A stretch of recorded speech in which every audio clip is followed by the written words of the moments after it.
Hi ladies and gentlemen, today we're going to go over the review for your equations quiz. So we'll start with question number 1. X plus 14 and 8/10 equals 36 and 4/10.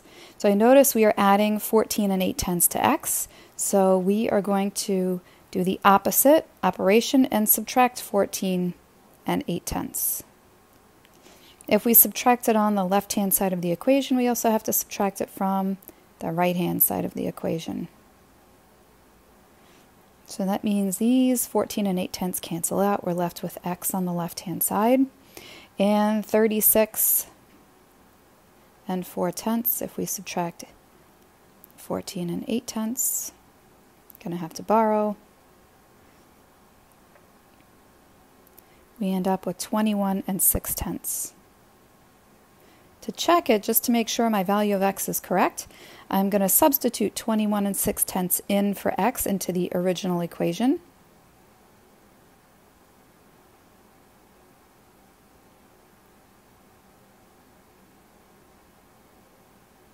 Right, and then we're actually going to do this addition to make sure it equals 36 and 4/10.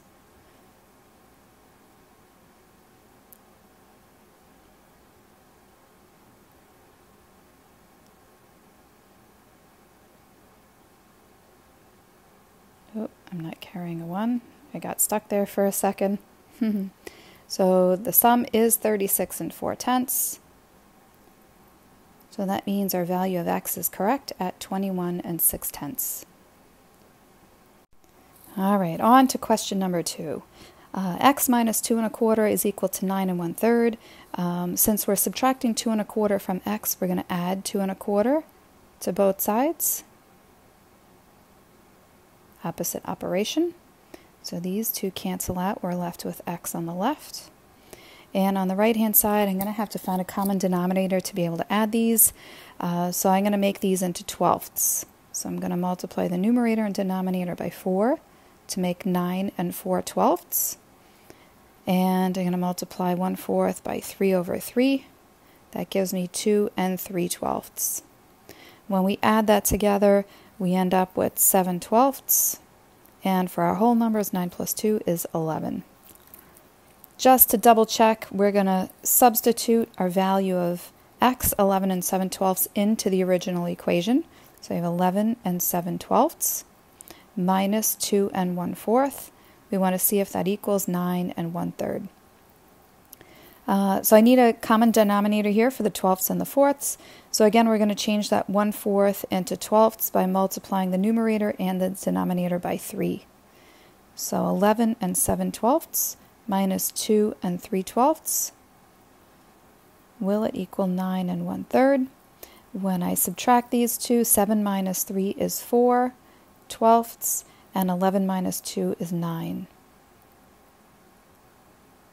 And then I want to simplify 4/12, I'm going to divide both numbers by 4. So we end up with 9 and 1/3.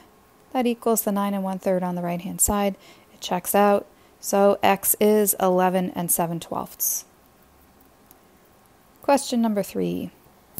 So 1 and 5/10 times x equals 4 and 8/10. To solve for x, we're going to use the inverse or opposite operation. We're going to divide both sides by 1 and 5/10. Right, so 1 and 5/10 divided by 1 and 5/10 reduces to 1. And over here, we're going to have to do that division. 4 and 8/10 divided by 1 and 5/10. I have to multiply both numbers by 10 to be able to do this division, so we're going to make it 15 going into 48. That goes in 3 times. You know what? I'm going to erase that for a second and start it over so I could show my work properly. Okay, so I erased it. I reset it up down here. 15 goes into 48 3 times. That's 45. When we subtract, we end up with a remainder of 3. I'm going to add a decimal point and a 0. Bring my 0 down. 15 goes into 30 twice, and that decimal point comes up. So we have 3 and 2/10 as the value of x. Let's substitute it into the original equation and see if it checks out. So I have 1 and 5/10.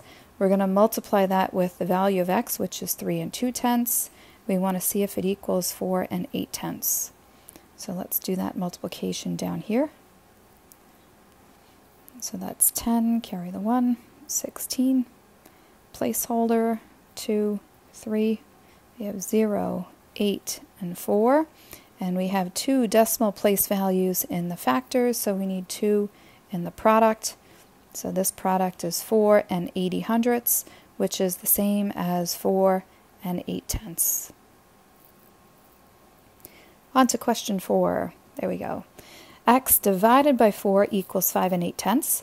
To solve for x, we're going to multiply both sides by 4, inverse operation. So this 4 over 4, those cross reduce. We end up with just x on the left-hand side. And we'll do that multiplication, 4 8/10 times 4. That's 32. Carry the 3. 20 plus 3 is 23. 1 decimal place value in the factor. We need 1 in the product. So that means x is 23 2/10. Again, we're going to substitute that 23 2/10 in for x. And do that division to see if it equals 5 8/10. So let's see. 4 goes into 23 5 times. That's 20. Difference of 3. Bring the 2 down. 4 goes into 32 8 times. And we have 0 remainder. I'm going to bring my decimal point up. So this quotient is 5 8/10. So the left side equals the right side. It checks out. That's the correct value of x here, 23 2/10. Question 5. 6 times x equals 57. We're going to use the inverse operation of dividing.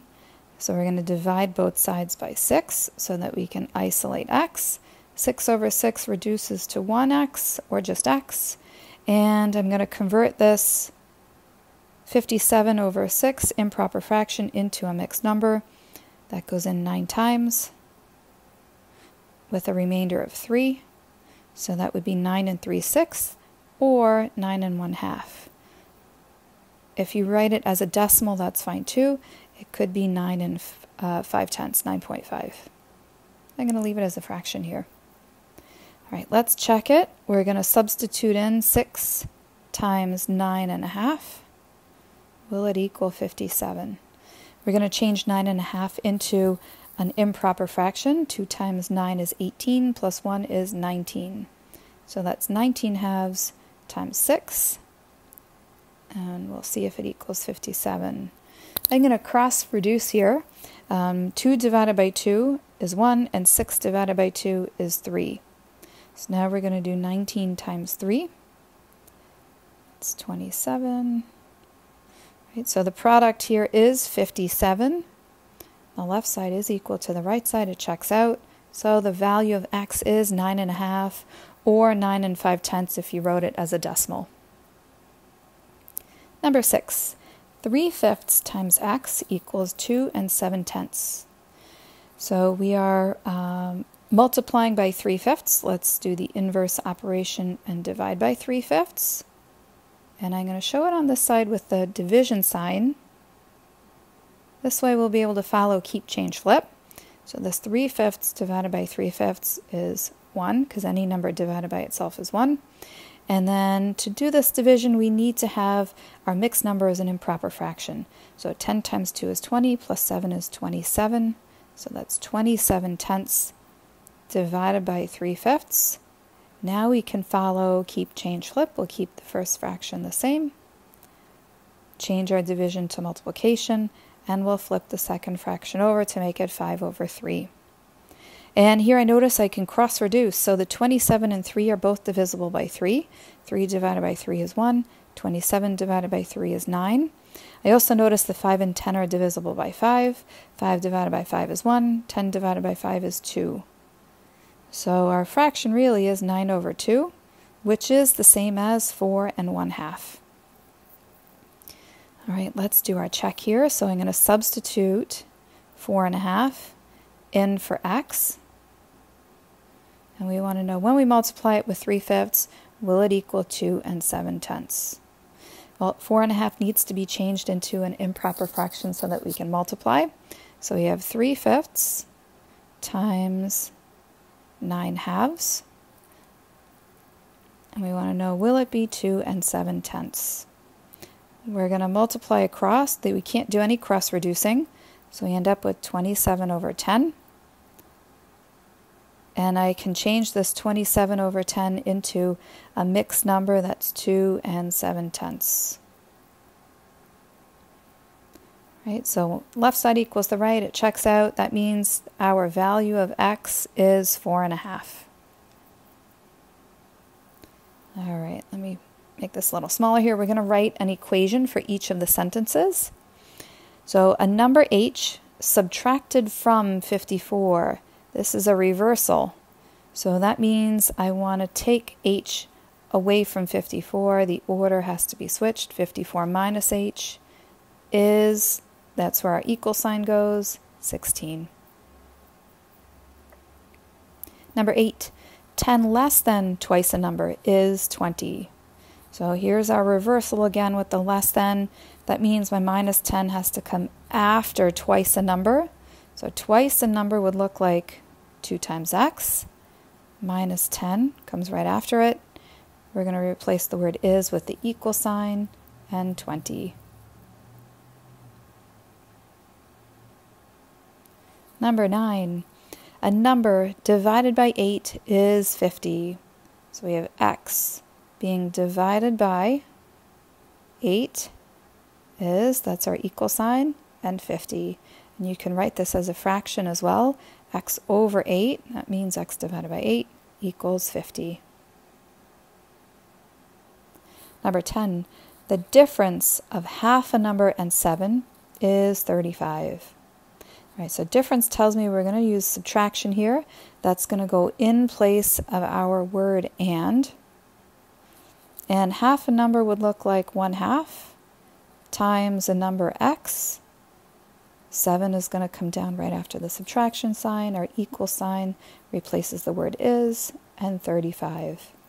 So putting it all together, we would have 1/2 x minus 7 equals 35. Now, some of you may write it with division instead, so x divided by 2 minus 7 equals 35.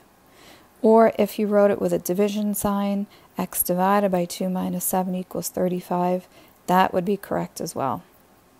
Oops. Trying to draw the dots there for the division. Okay. Number 11. Gershon adds 3 quarters to his piggy bank every day. He took 6 quarters out once to buy a pack of gum. He now has 75 quarters. Write an equation to represent how many quarters he has now if D represents the number of days he deposited quarters. So I'm going to write this 2 different ways. So I know he adds 3 quarters for every day. So 3 times the number of days would represent the amount of quarters he's deposited. Since he took 6 quarters out once, we're going to subtract 6 from it. And that's going to equal the total number of quarters he now has, which is 75. So 3D minus 6 equals 75 is one equation. All right, if we think about this in another way, I'm just going to draw a line straight down here. Here's our other version. He has 75 quarters now. If he took 6 quarters out, I'm going to do the opposite and add those 6 quarters back. Right, so that means he has 81 quarters. And if we divide that by the number of quarters that he is putting in each day, that would tell us the number of days that he has deposited quarters for.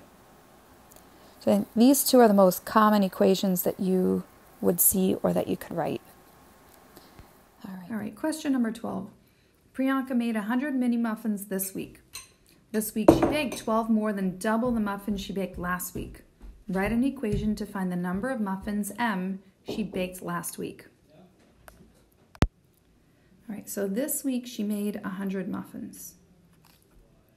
We also know that this week she baked 12 more than, so that's 12 plus, double the muffins from last week. So double would mean we're multiplying by 2 the number that she made last week. And we know she made M muffins last week, so that would be 2 times M.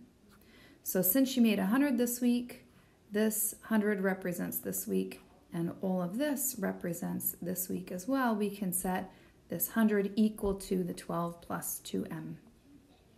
All right, if you have questions, I will catch up with you during our video conference call. Speak to you soon. Bye.